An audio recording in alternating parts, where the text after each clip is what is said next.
created a bit of a monster with this one. Yeah, you did. Man, there is so much to talk about. But the record came out just a couple weeks ago. It's record 24. The reception has been overwhelming. Like you said, you've created a little bit of a monster with this one, man. Can you tell me a little bit about how you guys feel about the record and then your reaction to the reception that's been so positive? Yeah, we sort of we're writing the songs, and we pretty much will. I mean, Brian Tatler. I have to tell you the story of where it came from, but Paul retired a long time. My friend from years ago retired from playing in the band. Basically, Mhm. he wants to chill and play the blues music. That's fair enough. And Sure. Brian Tatler from Damnation stood in to take his place. And I just happened to say to him one day, we were touring during the festivals in summer. Have you got any ideas, in your back pocket? I'm short of a couple of guitar riffs for the new album. And he said, yeah, I'll send you something. So he sent me some songs, and we involved him in the songwriting process. And yeah, it seemed to have made, brought the it's magical album. I think it all came together fantastic. And Brian was was a good part of, at least three of those songs. Yeah, do you feel like that? I feel like it's one of the heavier records you guys have put out in maybe the last 10 years as well as or so as well. Like, do you think he had a role in how that happened? I mean, do you feel the same way? Well, he had a role in Hellfire and Damnation, the track, because me and him wrote that track. Mhm. Uh, so yeah, I mean, and the same with Madame Guillotine. That's me, Brian, and Doug. The other guitarist wrote that track. Something in Roswell was me and Nibs. So yeah, he Okay. brought something to the table, definitely, and he's definitely a riff meister. You know what I mean? Yeah. He can write a great guitar riff, definitely. And Hellfire Damnation. And I first heard that riff, I was like, why isn't this a Dominate song? Yeah. It's like this is such a great riff. What? Anyway, he brought it to us, luckily, and I turned it into the song "Hellfire and Damnation," which was a great thing. Man, you guys are so far into your career right now, and I feel like a lot of times when a band reaches the point where you guys have reached, they don't release new music, and when they do, it feels like they're just kind of phoning it in. But you guys, Saxon is right in the same company as bands like Leopard, Maiden, and Priest, where you don't just keep putting out new music, it's consistently good. It kicks ass every time. What do you think? I mean, what do you think makes it that way? You've been working with Andy Sneap Well, forever. yeah, I think we're still trying to get new fans, especially in America. I don't think we really, we've only just scratched the surface in America, really. And, we're always trying to make albums that people go, whoa, have you heard this? Have you heard this album by this band? Mhm. So I think we're still hungry. That's one of the big things. And, we're songwriters, so we're always trying to write the perfect song, that make the perfect album. I don't think you ever achieve it, but there's always that drive in us to make the album the best we possibly can. And this one certainly, came out of the woodwork really, really strong. Well, you touched on something I wanted to talk about. You meant, yeah, you're songwriters, but you guys are also storytellers too. And this record is loaded with stories. And Yeah, I'm a big each song is, storyteller. I yeah. like telling stories. Yeah. What? That's always something you guys have been good at, and you especially. But what is it that makes the story and the song mesh so well for you guys? What makes a good Saxon song? Well, the thing is, first of all, the guitar riff has to be great. Before if we can write a chorus, I can write a chorus like Madame Guillotine or something. I can write the chorus melody and, work on the words. But the song has to start for me with something great. And then the vocal kicks in, takes it to another level. So I think that's the key to Saxon. I think that the great guitar riff and the super melodic over the top of the headiness That's what makes Saxon unique, and that's what we try to do. And we're always trying to do that. So, and like I said, with this album, that's obviously we've achieved, a great level on that. Really, it really does gel together the lyric. I mean, I love the idea of doing, say, Madame Guillotine. Yeah, I wanted to do a song about the French Revolution, but I thought the French Revolution, it might be a little bit sort of, boring. So I put in, the guillotine used to chop people's head off. And the French used to call it Madame Guillotine. Yeah, it was like I think it was a bit of a pun, really. Supposed to be a bit funny. So I used that, and the really famous Queen of France, Marie Antoinette. They chopped the head off. They chopped the husband's head off as well, but he wasn't quite as good looking, obviously. So yeah, so it all goes together with the story, really, and it just comes out of my crazy head. What can I say? That honestly is one of my favorite songs on the record is Madame Guillotine. And you mentioned kind of like the fun part of it. That one line in that song, I hope you don't lose your hair, please don't lose your head. It just made me smile when I heard that line. Like it just made me chuckle. Like that is one of my favorite songs on the record. Is Yeah, that it's funny that because because it's like a double entendre and it's a bit tongue in cheek. But I wanted the chorus to be a bit more like the Alice Cooper cheeky, yes. theatrical style, and because I love Alex the way he does those, especially things like Elector and Skulls Out. It's really sort of, it's really sort of very theatrical. It's like a bit Yes. tongue in cheek. I wanted that. I just thought that line would be great. I think some of the guys, and maybe some of the management thought it was a bit frivolous, but I said, nah, no, it's going to work. Put it in there because it's double, Yeah. If you're going to a party with Madame Guillotine there, don't get too drunk, don't lose your head, or don't actually lose your head. So I think it works really well, and everybody loves it. Actually, Yeah. it's a big song with people. I don't know about people that have bought the album yet because I haven't really had that much feedback Yeah. because it only came out Friday.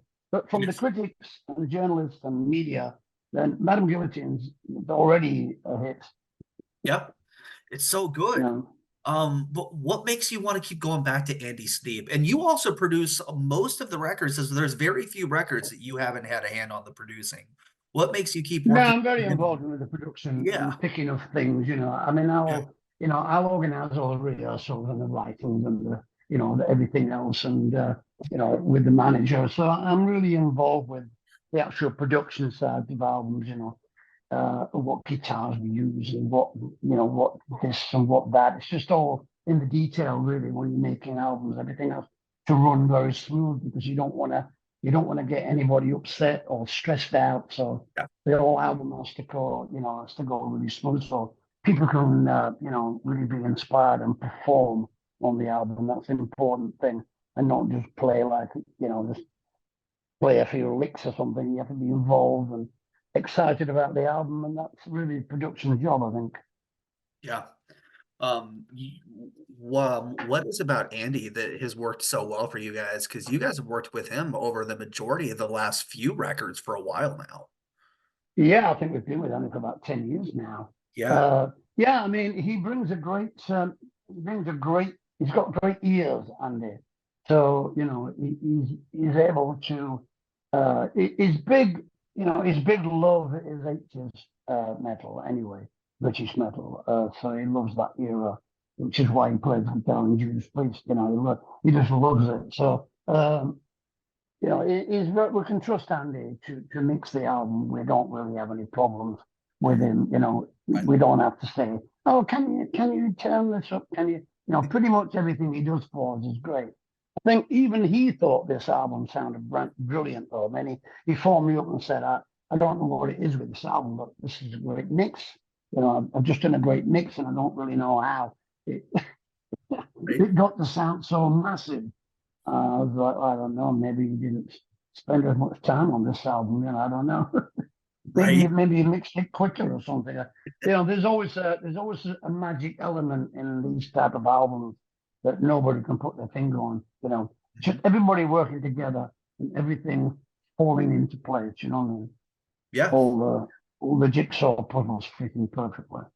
Was Brian Blessed your first choice to do the vocal overlay on the intro? Did you have Oh, any it's my only in choice. mind? It's my only choice. I mean, we know Brian, so we've known him for been around a while. You know, I've met him at the awards ceremonies, occasionally that I go to in London, and you know, we did some charity work for some coal mining charities back in the 90s, and he's introduced us on stage a couple of times Nice. on festivals. So he's from basically the same town as we're from, you know, the original band. Oh, okay. So he's yeah, you know, so I just sent him a message. You know, and I just got his details on my phone. So I sent him a message saying I've got these words, you know, for this prologue called The Prophecy. And he just said them for me. It's good, it's great. I mean, we're lucky to get him really because he's very busy. You know, he's obviously been in lots and lots and lots of films. So Mhm. it's really good. What was it about the Roswell topic that intrigued you so much? That's it. Everybody talks about it so much. There's no songs about it. And the song Yeah, there is now. video is Yeah, awesome. Roswell. They should be playing this song in Roswell over the, you know, public address system in town. Oh, that'd be But awesome. yeah, I think I'm a believer that something happened in Roswell. You know, Yeah. I've read about it and known about it, you know, in history and, you know, the UFO mythology thing and Yeah. aliens. You know, you look into it, you know, you read articles and you see it on TV or you read a book about it, you know, and it's like there's got to be something in Roswell. Yeah. You know, it's one of those conspiracy theories, isn't it? That's been around for a long, long time, and yeah, and I think it fits the metal genre perfect. Roswell, you know, all that Area 51 thing came from Roswell. I mean, if you look Mhm. back, Ground Zero was Roswell, I think, for UFO people, you know, for the enthusiasts of it. Yeah. Yeah, I mean, it's dude, that it's a topic that's always intrigued me too. Like it's just so interesting that like I got really excited when I saw that you guys wrote a song about it because like it just and I feel like it's also not necessarily a topic or something related to what you guys would normally do either with a song. It's a little No, and it's an your American realm as song. well. It's about American history. You Yeah. know, so you know, it's cool to do a song. It's like Witches of Salem's the same thing. You know, Yes. it's American history, so Yeah. it's good. You know, good topics. You know, Yeah. we can sing about America just as we can sing about medieval England. You know, it's Mhm. just as interesting to me and as Yeah. exciting. Well, I wanted to ask you about Witches of Salem. The opening of that song, are those guitars or are those scream tracks, like screaming? Both. They're Okay. both actually. Yeah. I mean, Andy did all that sort of. He was going. I'm going to put some screens and some guitar things on the front. I was like, okay, go ahead. You know. Yeah. And I think it's like Roswell. I think the beginning of Roswell, he did it with an Echoplex. You know, an old sort of 70s echo machine where you Mhm. move the head. You know, it gets faster and then slower. So there's a lot of analog stuff going on the album that's, you know, that's a bit secretive, you know, that was done behind closed doors in the middle of the night, I think. Right. Yeah, it was I had to go back and listen to it like 5 times. I can't tell. I couldn't tell if there were distorted guitars or it's really, really cool what you guys Yeah. with that open. Like, Yeah, oh, it sounds great, actually. It does yeah. sound great. But I think this year, I mean, not to date you, but all, but if I think this year's 45 years since the self-titled debut came out, and you guys have Yeah. been a constant. You guys are always putting out great music. But how do you feel about the evolution of the band over the years, and what's been the key to your guys' longevity? Well, I think uh, uh, as we stand now, we're in a good place. You know, this album is a great album to have out, Yeah, you know, at this stage in our career because people are interested in Saxon again and are interested in that British metal thing that started in the 80s, you know. So it's a perfect combination, really. So we yeah, feel as though, you know, we could have done better in the middle 80s. You know, we thought that we didn't maybe spend as much time as we should have done, breaking America at that time. But it swings and roundabouts, isn't it? You want to swing or a roundabout? It's just that how it was at the time with the record companies at that time, and the management at that time, and how it was. And, we were very big in Europe, and I suppose, people wanted us to play there more. So it was just one of them things. So we feel as though we're in a good position, actually. I Yeah. mean, as far as albums go and touring, we're still able to tour the world, which is a great thing. So we're happy, we're not doing arena tours in America, but we're doing theater tours. We're happy with Yeah. that. It's cool. Yeah. Yeah, it's not like you guys are playing like small clubs or anything over here either. Like you're playing good sized venues over here. You're going out here in the States about 2 months or so, I think. You're going out with Uriah Heap and you're coming to Nashville, Indiana, where I'm at, not too far from Indianapolis. So hopefully I'm Yeah. there. But I mean, this tour that you guys have coming up over here, how are you guys feeling going into this tour with Uriah and those guys? Because there's so much history just with both bands individually, let alone the two of you, let alone together. Yeah. Like, Well, their first album came out in 1970, I think. yeah, Uh, so they've got like 9 or 10 years on us on making albums. So I mean, I love you, right? I was a massive fan. When they came out in the 70s, I went to see them live. I was just a bass player trying to sing in a band at that time. Yeah, I mean, they're a great band, and there's a great legacy of music there, isn't there? So it's going to be good. I mean, they're promoting their new album that came out last year. It's what Color of Chaos, I think. But yeah, so we're both going to be doing it with a new album. I'm putting in the old tracks as well. I'm sure it's nice. going to be a great song. Do you guys do you guys plan on playing much of the new music live? Do you guys still love playing the new stuff live, or do you feel like you want to rely on like the No, classics? we're playing loads of the new stuff live. I mean, Yes. we're coming to sell the album. Right. That's what we're coming to America for. That's the primary aim of the tour, is to promote the new album and Right. to promote Saxon in front of our, hardcore audience, and to bring some new fans to the table. We're not bothered. They can be young, old, female, male, in between, don't care. All come to the family. It's good. Have some great times, have some good fun, listen to some good music. That's our philosophy and always has been. But yeah, we're going to play 5, 6 songs up the new album, definitely. Awesome. I'm looking forward to the tour, man. I cannot wait. I got really excited when I saw it get announced because I mean, you guys don't necessarily play the Indianapolis area a hell of a lot. I think the last time was God well before the pandemic hit, and I'm really excited to see this tour. Oh man, Biff, I love this record so much. There's so many good songs on it. You guys knocked it out of the park as you always do. And thank you so much for taking time to talk to me today, for doing this, taking time out of your day and your schedule. And also, thank you for the music and thank you for continuing to do what you do. Yeah, great. I mean, we're really pleased you like the album, and just spread the word. We need a few thousands of people to buy the album, and then everything will be fantastic. No Yes. problem. Yes, sir.